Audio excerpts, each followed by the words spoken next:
A todos nuestros televidentes, muy buenos días, sean bienvenidos a Encuentro, el programa institucional de la Federación Colombiana de Trabajadores de la Educación. Soy Viviana Bello y a continuación nuestros titulares de hoy. Con la instalación de la mesa de implementación inicia en firme la etapa que llevará al cumplimiento del Acta de Acuerdo Colectivo 2025 del sector educativo. Avanza la construcción de la Universidad del Tarra, en norte de Santander, una ciudadela educativa para arrebatar jóvenes a la violencia en el Catatumbo.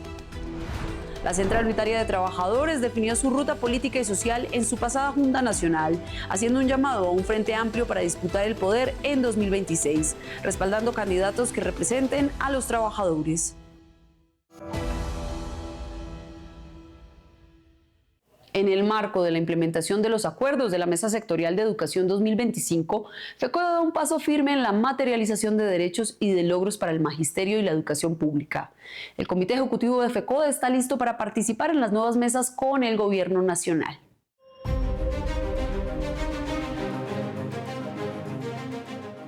El 13 de agosto no fue una fecha más en el calendario sindical. Ese día, FECODE hizo parte de la instalación del Comité Bipartito de Implementación y Seguimiento al Acta de Acuerdos 2025 de la Mesa Sectorial de Educación, en un acto que encabezó la viceministra de Educación, Gloria Carrasco, y que reunió representantes de las organizaciones sindicales firmantes. El presidente de FECODE, Domingo Ayala, junto con la secretaria general Ruth Mariela Fernández, representaron al Comité Ejecutivo y al Magisterio en este primer gran paso de implementación. Esta mesa no es solo un espacio administrativo, es el reflejo de la capacidad de FECODE para convertir la negociación en conquistas reales. De acuerdo con el Acta de Acuerdos 2025, el Comité Bipartito tiene entre sus objetivos revisar periódicamente el avance de los acuerdos, uno por uno, su alcance, estudiar los obstáculos que puedan llegar a presentarse e incluso analizar y dirimir cualquier controversia sobre la interpretación y aplicación del acuerdo.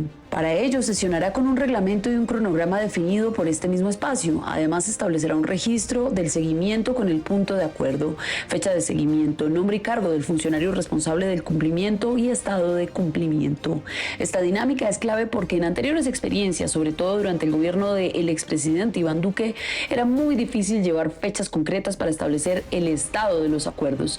El gobierno continuamente extendía los plazos y así podía llegar a una nueva negociación con acuerdos aún en proceso. Iniciada esta etapa de negociación, también se planteó la viabilidad de la convocatoria a las nuevas mesas de implementación de cada uno de los acuerdos alcanzados, para lo cual el Comité Ejecutivo de FECODE se distribuirá en diferentes grupos con el fin de participar, tal y como ha venido sucediendo con la mesa jurídica, la de ascensos y reubicaciones o la de docentes provisionales. Cabe aclarar que las mesas del Acuerdo 2023 que aún están en proceso seguirán sus respectivas discusiones. De ahí que en este proceso de implementación de los acuerdos 2025, el 15 de agosto la Federación se reunió con el Ministerio de Educación y la Comisión Nacional de Servicio Civil para abordar un punto trascendental del Acuerdo 10, literal C, la conformación de una mesa técnica que estudie la unificación de las listas de elegibles en los concursos de méritos docentes.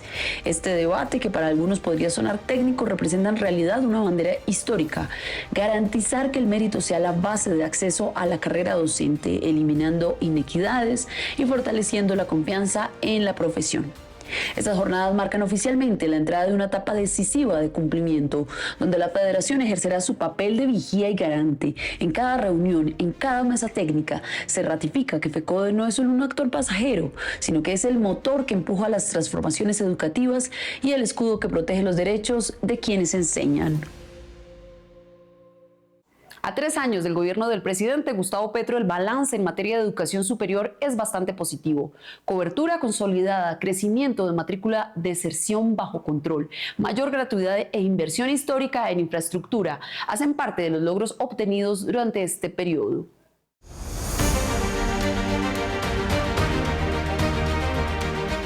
Uno de los logros más destacados fue la consolidación de la gratuidad en la matrícula para estudiantes de instituciones públicas. Con ello, cerca de 1 millón de jóvenes han podido acceder a la educación superior sin pagar un peso. Un paso significativo frente a programas previos como Ser Pilo Paga o Matrícula Cero. La otra gran meta que se había propuesto era los 500.000 nuevos cupos, más jóvenes estudiando en la educación superior, y poner el foco en ese tema era importante y puso a hablar al país de ello. Y yo creo que esos 190.000 nuevos cupos de los que el gobierno da cuenta que se han logrado en esos 3 años son muy, muy importantes. Si bien este avance representó un alivio para las familias, no resolvió de fondo la crisis presupuestal de las universidades e instituciones públicas que desde hace más de 2 décadas arrastran el déficit derivado de los artículos 86 y 87 de la Ley 30 de 1992. Hay que decirlo porque hay que tener en cuenta las instituciones técnicas, tecnológicas y las instituciones universitarias. Todos esos cuatro tipos de instituciones de educación superior se vieron muy afectadas y sobre todo las universidades por esos artículos de la Ley 30. De manera que eso había que atacarlo, había que resolverlo y el gobierno lo tenía claro desde el principio. La pregunta es, ¿estamos a tiempo todavía en un año que nos falta de lograr modificar esos 2 artículos? En cuanto a la ampliación de cobertura, el gobierno se propuso la meta de 500.000 nuevos cupos, de los cuales se han materializado 190.000. Hay 2 logros muy importantes que también dejan unos pendientes, pero es modificar el famoso decreto 1330 que regulaba el sistema de aseguramiento de la calidad, y el otro fue el acuerdo 02 del CESU, del Consejo Superior de Educación Superior, que también para la acreditación de alta calidad también tenía unos requisitos y unos procedimientos muy engorrosos que no facilitaban y no garantizaban la calidad como se suponía que debía ser. Ese acuerdo también se logró modificar gracias a la gestión que se hizo con el mismo CESU. A pesar de los notorios avances, persisten retos estructurales. El primero y más urgente es la reforma a la Ley 30, una demanda histórica del movimiento estudiantil y de las universidades públicas. Aunque el gobierno Petro alcanzó a dejar una propuesta concertada con rectores, sindicatos, estudiantes y autoridades territoriales, difícilmente será tramitada en el último año de mandato. También queda pendiente la modificación de los artículos 86 y 87, que sigue siendo indispensable para resolver el déficit de financiación que amenaza la sostenibilidad del sistema público. Frente a esto se plantea la urgencia de que futuros gobiernos continúen con una agenda progresista que garantice el derecho pleno a la educación superior pública, gratuita y de calidad.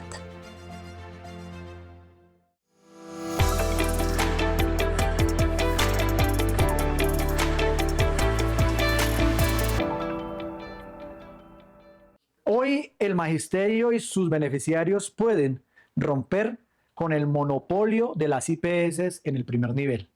Existe la posibilidad de aplicar el principio de la libre elección que está plasmado en el acuerdo 003.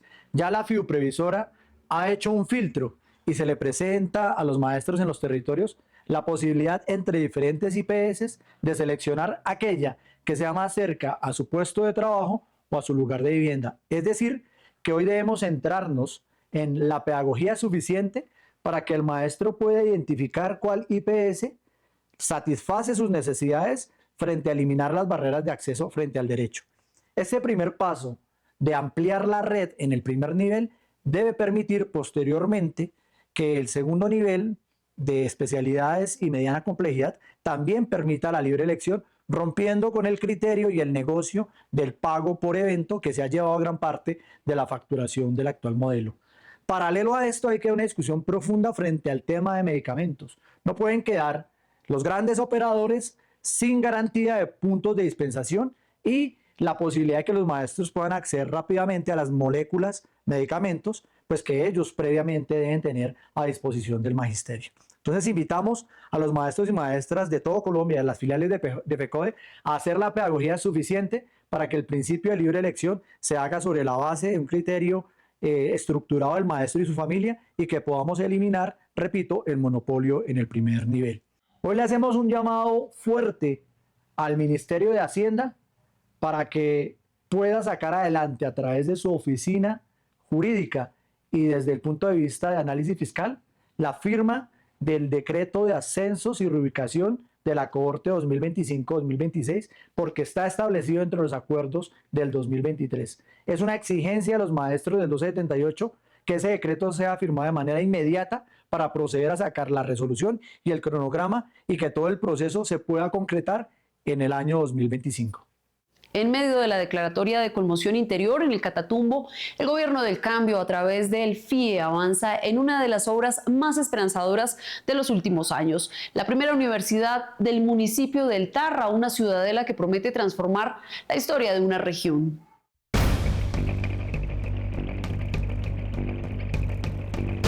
El Catatumbo, escenario de múltiples guerras y abandono estatal durante décadas, recibe hoy un mensaje distinto. Bajo el decreto de conmoción interior, el gobierno nacional le encomendó al Ministerio de Educación la construcción de la Universidad del Tarra, un proyecto que simboliza la apuesta por una seguridad humana basada en educación, oportunidades y cobertura social.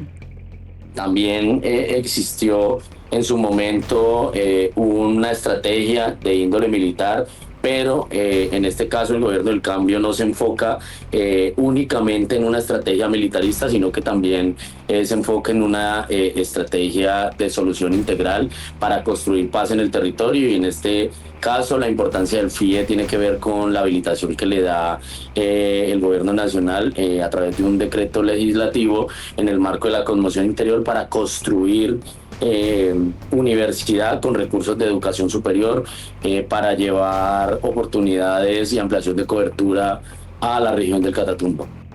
La obra, que avanza con tecnología de punta en construcción, se entregará en septiembre y se convertirá en la primera infraestructura social nacida del decreto de conmoción interior. Más de 54 sedes educativas del Catatumbo están siendo intervenidas en paralelo por el Fondo de Financiamiento de la Infraestructura Educativa. Pero el Tarra se convertirá en el ejemplo de la política y el compromiso del gobierno del cambio, que llevará educación a los territorios golpeados por el conflicto armado. Esta gran ciudadela va a ser un espacio que los va a albergar, pero también les va a dar una alternativa a lo que han sido los escenarios de violencia, a lo que han sido los escenarios de reclutamiento, para darles un espacio para construir paz territorial y también para desarrollar su territorio conforme a las necesidades del mismo. Esta infraestructura que alberga Universidad en tu Colegio, además tendrá laboratorios, bibliotecas, aulas escolares. Esta gran ciudadela también contará con una planta de producción agroindustrial para formar carreras que desarrollen la agroindustria en la región del Catatumbo, y sin duda para nosotros es satisfactorio la oportunidad que estamos teniendo de ayudar a elaborar y construir con nuestras propias manos y nuestros propios saberes un puente para construir escenarios de paz en esta región. Para el gerente del Fondo de Financiamiento de la Infraestructura Educativa y para las comunidades, la universidad no solo es ladrillo y acero, es una ciudadela de paz. Niños y jóvenes visitan constantemente las obras y sueñan con ingresar al primer centro de educación superior de su región. Una obra que, en palabras de su gerente Sebastián Caballero, le está arrebatando vidas al conflicto para devolvérselas al conocimiento. Y esta semana nuestra recomendación literaria no es un libro convencional, sino una publicación colectiva que recoge el corazón de la pedagogía, la revista Experiencias y Saberes en el Preescolar, que ya va por su 6ª edición.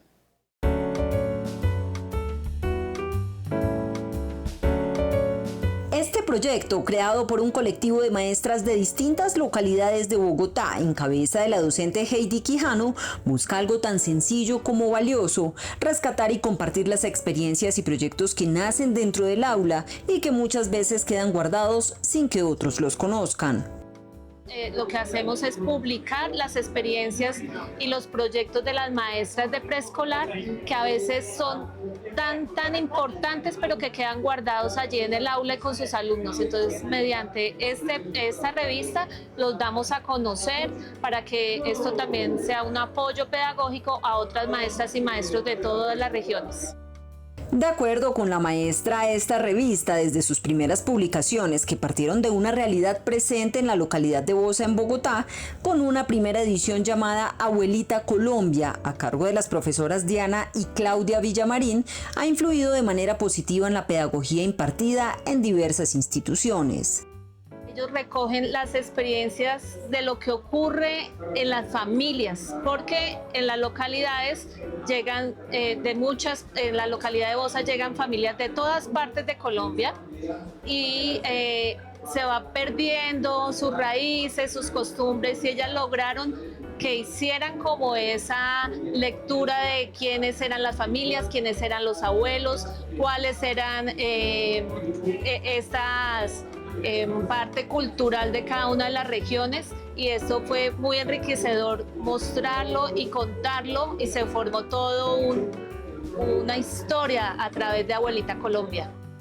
La revista es de acceso totalmente libre. Solo basta con escribir en Google Revista Experiencias y Saberes en el Preescolar para acceder a todos los números publicados de forma digital y gratuita.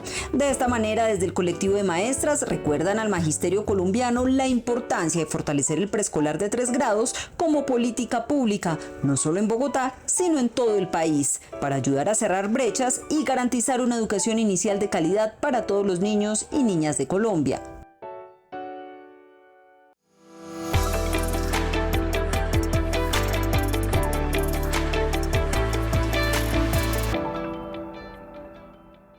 Desde la Secretaría General de FECODE, un abrazo cordial y cálido al Magisterio colombiano y a la comunidad en general.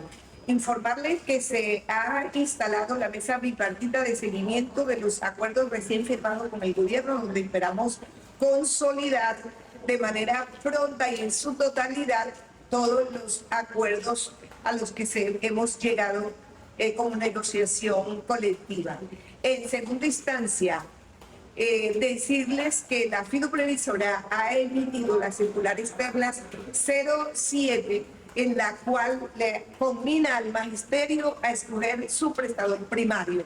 Nuestro llamado y nuestra invitación es hacer la selección sin presiones y con la garantía de que es su prestador de confianza. Sin embargo, frente a este documento, dejamos expreso nuestro más enérgico rechazo en la intención que manifiesta la fiduprevisora de reubicar, según su criterio, aquellos maestros que por alguna razón no puedan elegir su prestador primario. Consideramos que el derecho a la libre elección tiene como único beneficiario al maestro que recibe los servicios de salud, y solamente él puede escoger en quién depositar la confianza para sus tratamientos médicos.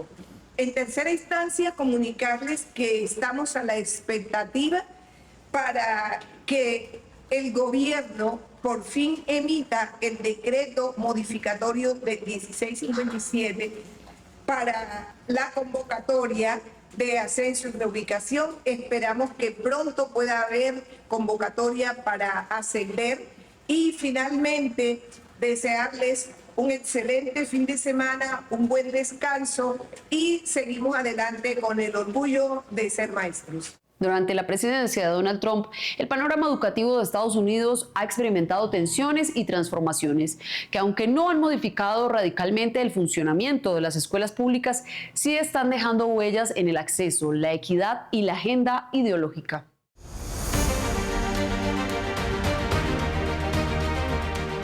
Según el testimonio de Christopher Chambers Yu, un docente con experiencia directa en el sistema, el carácter descentralizado de la educación en el país, aunque limitó el control directo de Trump sobre las escuelas públicas, provocó un recorte presupuestal para el sector, afectando a los más vulnerables. El presidente ha intentado como recortar la Secretaría de Educación, que es una agencia federal que intenta reivindicar los derechos de estudiantes, digamos, vulnerables, afrodescendientes, indígenas, latinos, con discapacidad. Entonces hay menos recursos y menos, digamos, funcionarios públicos para reivindicar derechos de ese grupo de estudiantes. Y además, pues el presidente Trump ha peleado mucho con universidades élites como Columbia, como Harvard. Le ha acusado de violar los derechos de los estudiantes judíos durante la guerra en Gaza. En la actualidad, ¿cómo describe el clima educativo o la situación educativa en términos de acceso, equidad y calidad? No ha cambiado mucho. Creo que por ciertos grupos de estudiantes vulnerables quizás hay como más dificultad, Creo que los más destacados son estudiantes migrantes, que los papás no tienen documentos o los estudiantes no tienen documentos, y hay como más presencia como policíaca. Si bien las decisiones curriculares y de evaluación dependen de cada estado, el docente señaló que el ascenso de sectores ultraconservadores en juntas escolares ha provocado conflictos locales. En comunidades rurales y conservadoras se han intentado retirar libros de aulas y bibliotecas que abordan temas sobre diversidad racial y sexual, catalogándolos como inapropiados o adoctrinadores, lo que abre el debate sobre libertad de cátedra y derechos de estudiantes. Para mí es un poco extraño porque esa gente que es de la extrema derecha están totalmente de acuerdo en que cualquier persona puede como comprar o vender como armas, o sea, están como muy para la defensa del derecho para las personas tener como armas que son muy destructivos. En el terreno de la educación privada, la administración Trump ha buscado canalizar fondos públicos hacia estas instituciones, pero unas muy concretas, afines a su administración. Todas estas acciones están limitando el derecho a la educación, no solo a que cada vez tiene más incidencia de un gobierno ultraconservador, sino que bloquea el acceso a poblaciones minoritarias, como migrantes legales o estudiantes extranjeros, donde además se define qué aprender y cómo pensar.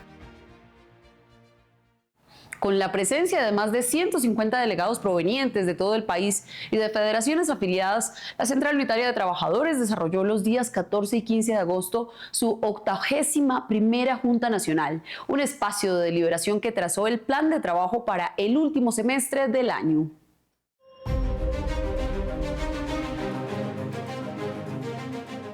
El encuentro se dio lugar en el Hotel Boutique City Center de la ciudad de Bogotá y uno de los hechos destacados fue la presencia de una delegada del embajador de Palestina, lo que permitió a la CUT reafirmar su posición de denuncia frente a la masacre y el genocidio que sufre este pueblo, incorporando la solidaridad internacional como un eje de acción sindical y humanitario.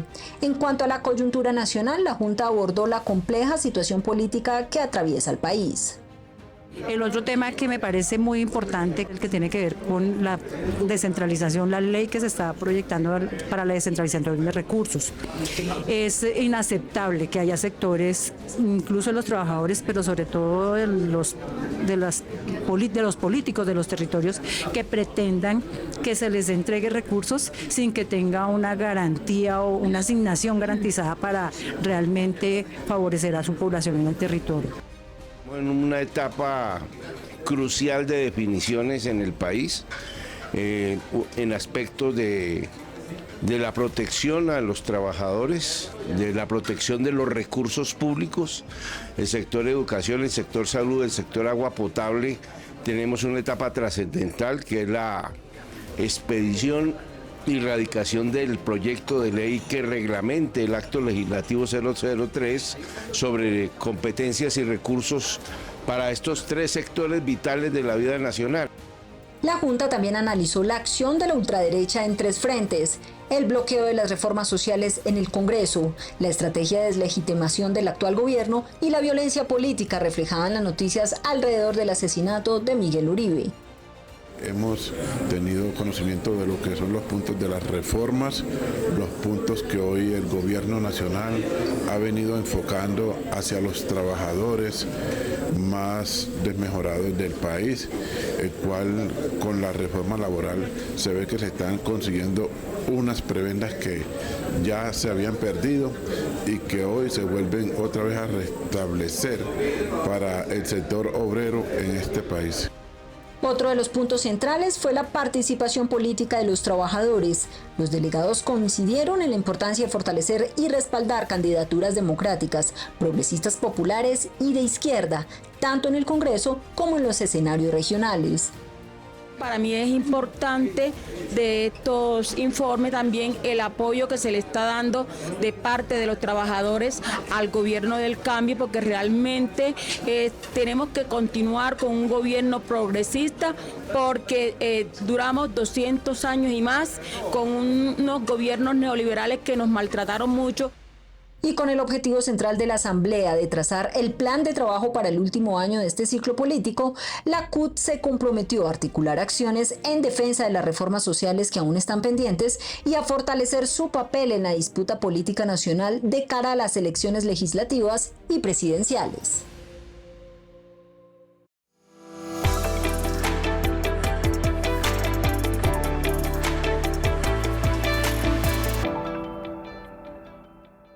Un cordial y fraterno saludo al magisterio colombiano, a la comunidad educativa y a las diferentes organizaciones sociales y populares del país. Se encuentra habilitado por la FIDU Previsora el formulario para la libre elección de las y los docentes de las IPS para la atención primaria en salud. Es importante realizar este proceso y escoger una sola opción. Hemos reportado al FOMAT los problemas para el acceso en línea a este formato y exigimos que sean resueltos pronto. Asimismo, reiteramos a la FIDU Previsora que debe avanzar en mejoras sustanciales para garantizar el derecho a la salud, porque no paran las críticas y los problemas en los territorios. Esta semana inició el debate para la aprobación del Presupuesto General de la Nación 2026, donde destacamos que el gobierno del cambio nuevamente prioriza la educación con un aumento de recursos y como el principal sector de inversión. Sin embargo, desde ya sectores de oposición buscan evitar la designación de un presupuesto que garantice mayor inversión social. En este sentido, hago un fraterno llamado a la reflexión al pueblo colombiano para continuar con este proceso de cambio en materia política, social, democrática que requiere el país. En estos 3 años, Colombia ha dado pasos firmes y desde ya debemos comprometernos a seguir con este proyecto, apoyando las fuerzas alternativas que sí representan los intereses del pueblo. Aunque con tropiezos, vamos por un camino de progreso social. Por otra parte, el pasado 15 de agosto se reunió el Comité Ejecutivo de FECODE con el Ministerio de Educación y la Comisión Nacional de Servicio Civil en la mesa del acuerdo para la unificación de los listados de elegibles en el concurso de ingresos para docentes. Es grave que a la fecha aún existan entidades territoriales que no adelanten las gestiones para el nombramiento y mantengan las decenas de estudiantes sin sus docentes, solo por intereses políticos. Reiteramos la exigencia al Gobierno Nacional de expedir el decreto para la convocatoria al proceso de ascenso y reubicaciones de los y las docentes del Estatuto 1278, de manera que el cronograma se desarrolle y se haga efectivo en el presente año. Compañeras y compañeros, la lucha continúa. La unidad en la lucha nos hará vencedores. Sin luchas no habrá victorias. Que pasen todas y todos un feliz fin de semana. Recuerden que nuestra cita es el próximo sábado por Teleantioquia y que toda la información oficial de FECODE la encuentran en nuestras redes sociales. Estamos en TikTok, X, Facebook e Instagram y en la página web de la Federación www.fecode.edu.co.